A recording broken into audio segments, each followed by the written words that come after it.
Все мы помним суровые годы, 41-й, начало войны. Поднимались на битвы народы, на защиту родной страны. Было трудно, войска отступали, черной лавой фашистов отдать.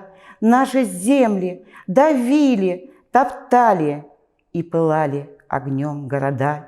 Но напрасно сломить нас старались, не теряли в победу надежд. Сквозь морозы мы в землю вгрызались и построили Сурский рубеж.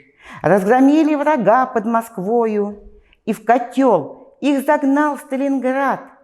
Жгли мы танки под Курской дугою и с позором погнали назад.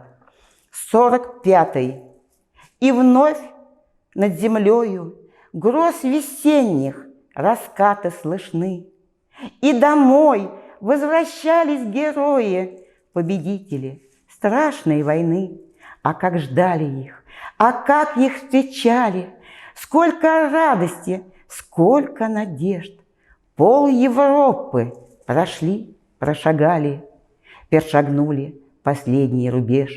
Много лет с той поры пролетело, но нам забыть не можем никогда воевавших за правое дело и стоявших на вахте труда.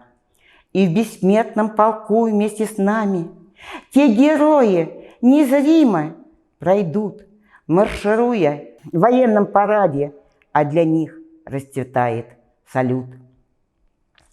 И пусть в мире снова тревожно, не теряем мы мирных надежд. Русский дух победить невозможно, отстоим мы свой мирный рубеж.